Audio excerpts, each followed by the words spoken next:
Assalamualaikum warahmatullahi wabarakatuh. Shalom, Om Swastiastu, Namo Buddhaya, salam kebajikan. Sarapan mie instan pakai kornet. Kembali lagi di Pusbinchat. Saya Jelita, host untuk Pusbinchat hari ini.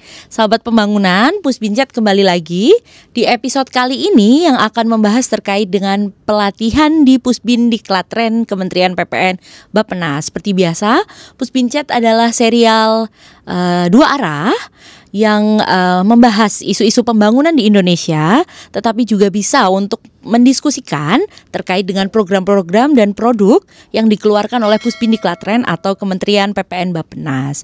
Untuk episode kali ini kita akan menghadirkan langsung yang sangat terkait nih dengan pelatihan di Pusbin di Klatren Kementerian PPN Bappenas, ada Ibu Veita Puspita Murti. Ya, karena sangat muda nih Mbak Veita, masih sangat muda. Kami panggil Mbak aja ya Mbak Veita. Ya. Bagaimana kabar Mbak Veita hari ini? Alhamdulillah baik. Oke Mbak Veita, siap untuk mendiskusikan pelatihan di Pusbin ya? Siap dong. Oke. Jadi Pusbin di Klatren ini kan punya tugas dan fungsi untuk menjadi instansi pembina jabatan fungsional perencana. Selain itu mengelola beasiswa pendidikan dan juga pelatihan. Nah, Mbak Veita ini di tahun 2024 ini memang secara khusus memiliki tugas ya Mbak untuk memimpin begitu di bidang pelatihan yang diselenggarakan oleh Pusbin di Klatren, terutama di sisi pelaksanaan. Nah Mbak Veita, biasanya nih kalau kita lagi buka sosmed gitu banyak banget pertanyaan nih tentang pelatihan di Pusbin, terutama soal apa aja sih pelatihan yang dibuka di tahun 2024 ini. Mungkin Mbak Veita bisa sedikit cerita? Oke, jadi Sobat Pembangunan, ini untuk pelatihan yang ditawarkan oleh Pusbin di Klatren di 2024 ini sebenarnya tuh lebih sedikit nih. Jel, dibanding dengan tahun-tahun sebelumnya. Jadi kalau tahun-tahun sebelumnya itu ada pelatihan itu kan teknis spesifik, itu bermacam-macam, kayak ada perencanaan lingkungan, kemudian KPBU, ekonomi lokal daerah, kemudian ada perencanaan penganggaran, JFP pertama, MONEF, cukup lengkap ya, cukup lengkap sebenarnya.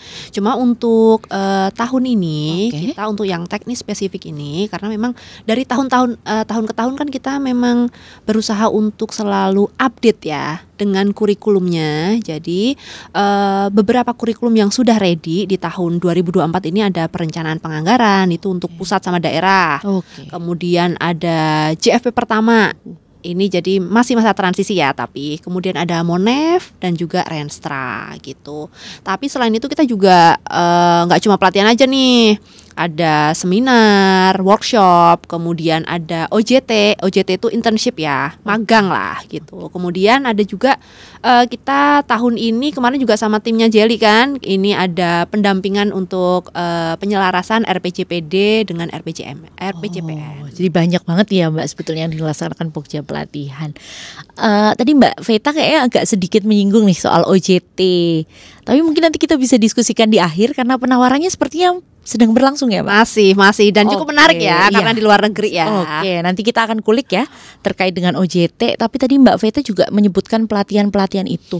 Pendaftarannya masih dibuka nggak nih Mbak di tahun 2024 ini? Nah di 2024 ini untuk pelatihan teknis spesifik sebenarnya udah kita tutup nih. Ya, tapi untuk yang OJT ini masih kita buka gitu. Jadi kita tinggal tunggu aja, teman-teman tunggu pemanggilannya. Beberapa juga sudah kita panggil, perencanaan penganggaran, kemudian MONEF itu sudah kita panggil gitu. Jadi sudah kita tutup. Jadi tinggal dilaksanakan ya. Mungkin teman-teman yang ketinggalan daftar di 2024 ini punya kesempatan ya di tahun depan Mbak? Bisa banget dong. Jadi harus rajin-rajin cek media sosial Pusbin di Klatren ya, di Instagram dan juga website. Nah Mbak, saya penasaran nih, dari banyaknya pelatihan Pusbin yang tadi disebutkan Mbak Veita, apa sih yang paling diminati Mbak oleh sahabat pembangunan di luar sana? Nah ini menarik nih. Jadi dari tahun ke tahun kita itu ada satu pelatihan yang jumlah pendaftarnya itu nggak pernah kosong, nggak pernah sedikit ya. Bahkan kayak 3 kali lipat dibandingkan dengan pelatihan-pelatihan yang lain. Itu teman-teman pasti udah tahu nih Sobat Pembangunan, yaitu perencanaan penganggaran. Oke. Nah itu kita dari tahun ke tahun tuh nggak pernah sepi. Gitu, makanya walaupun kita kuotanya itu terbatas, tapi untuk teman-teman yang sudah mendaftar di tahun 2024 ini itu dan mungkin belum terpanggil gitu ya nanti untuk yang perencanaan penganggaran yang pusat sama daerah itu nggak perlu khawatir, kita akan jadikan sebagai bank data. Jadi kalau nanti di tahun ini ada tambahan kuota, itu kita nanti tinggal ambil dari situ. Bisa dipanggil kembali ya. Oke. Siap-siap. Jadi perencanaan dan penganggaran ya kayaknya jadi idola buat sahabat pembangunan di sana. Nah, Mbak, kalau misalnya nih kuota Puspin itu habis gitu, maksudnya nggak ada. Nah, saya dengar-dengar nih kayaknya Puspin di Klaten ada skema lain nih untuk instansi yang ingin menyelenggarakan secara mandiri. Itu namanya apa? Atau boleh diceritakan gimana, Mbak?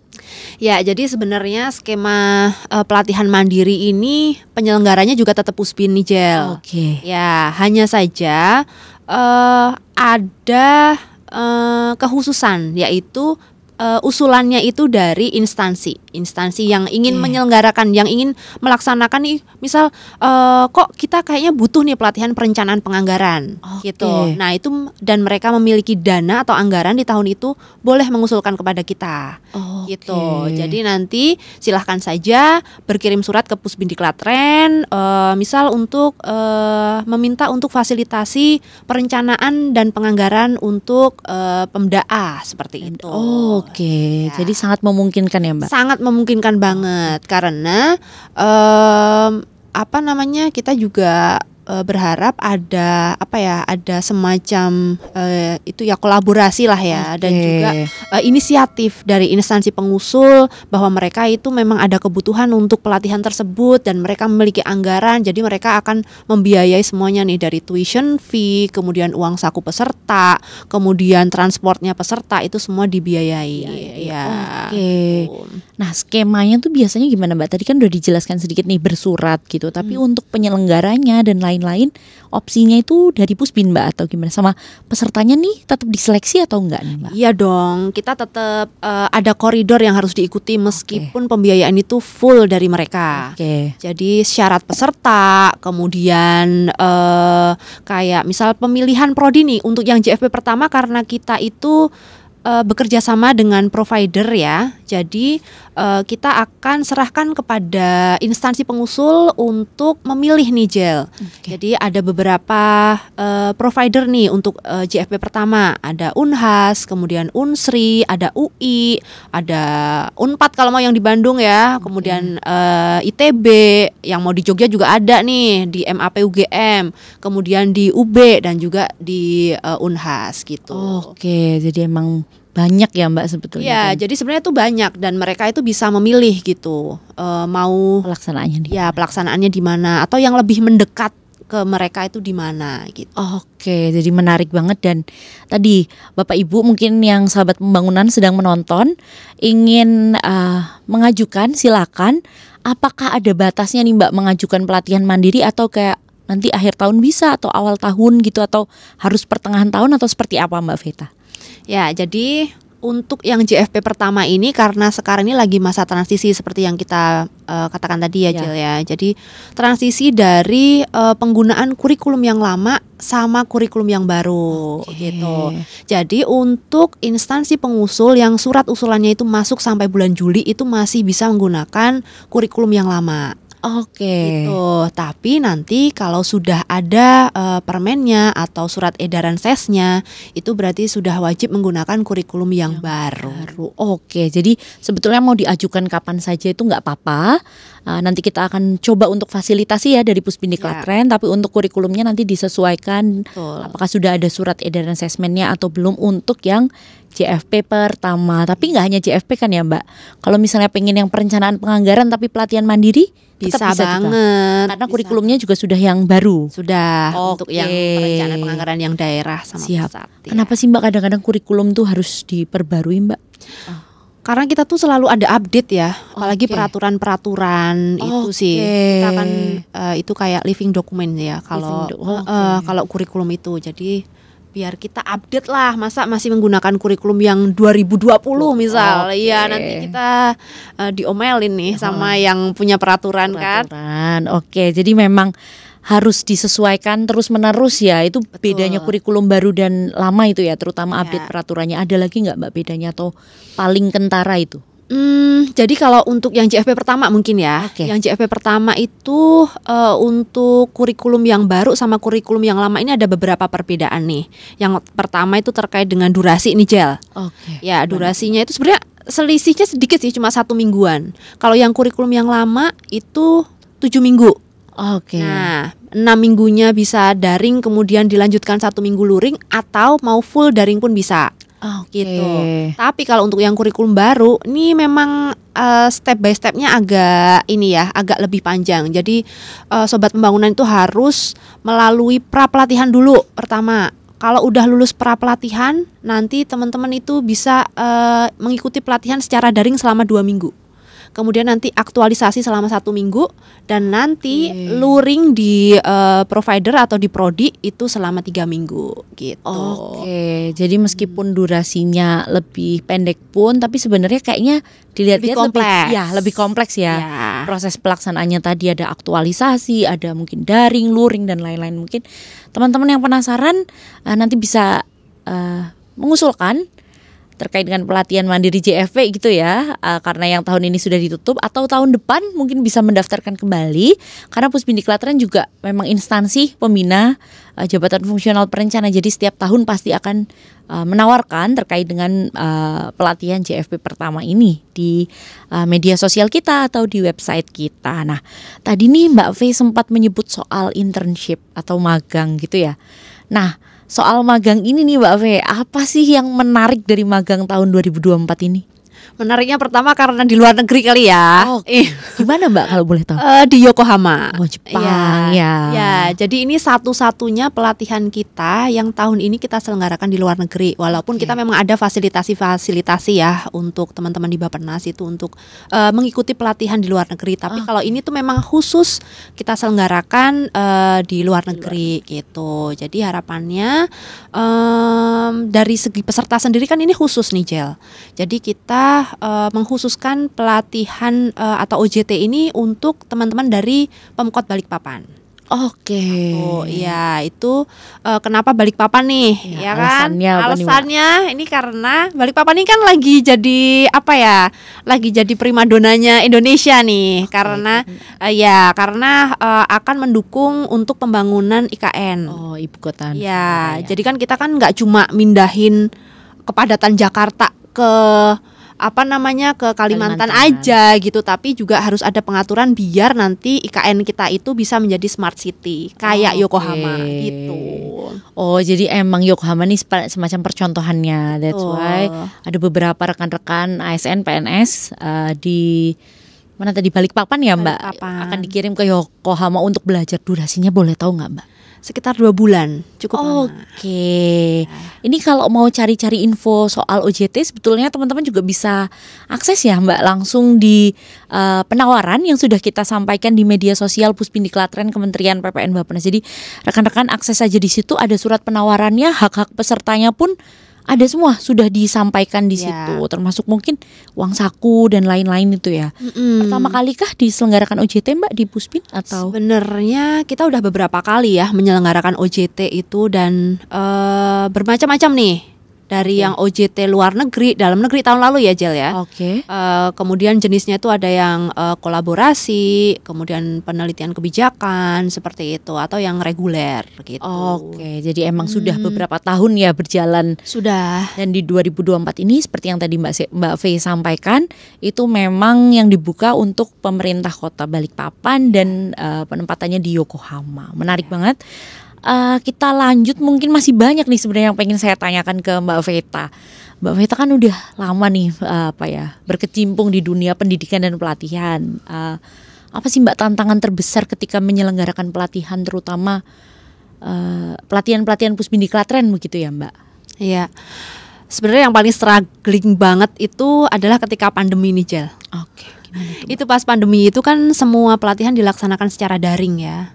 Kemudian hampir 90% lah pelatihan Pusbin itu kita selenggarakan di bulan Oktober, November, Desember. Oke. Ya, itu dari yang mulai keluhan internet, kemudian banyak yang mengundurkan diri, itu hampir 30% itu peserta kita mengundurkan diri karena kita tahu sendirilah ya, peaknya kegiatan di kementerian itu memang di akhir tahun gitu. Tapi kemudian ada juga nih karena itu daring, kemudian peserta itu mungkin ini ya sedikit belum ada kesadaran secara penuh dari pimpinan bahwa ini tuh pelatihan yang memang peserta itu harus mengikuti secara full gitu. Nah, karena secara daring nih, ini kadang tuh peserta tuh ngilang-ngilang. Karena dianggap masih available. Betul, karena dianggap available, kemudian mereka harus nyambi-nyambi pekerjaan, padahal kan seharusnya nggak seperti itu gitu.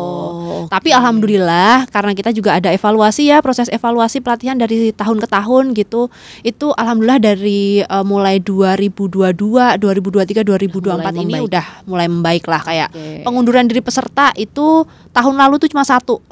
Dari yang tadinya itu 300-600 gitu ya. Itu tahun lalu tuh cuma 1 gitu. Ya, terus mungkin daya tariknya juga kali ya Mbak, pelatihan online dan pelatihan offline gitu. Mungkin bisa jadi salah satu alasan juga peserta. Betul banget. Ini dan sekarang kan mungkin udah normal pelatihannya atau bauran? Ada yang bauran, masih ada yang bauran tetap gitu. Karena kita juga melihat itu masih efektif ya, pelatihan secara bauran itu gitu. Jadi bauran itu hybrid ya rekan-rekan sahabat pembangunan gitu. Jadi dilaksanakan secara online maupun offline. Jadi mungkin itu tadi tantangannya yang dialami Mbak Veta.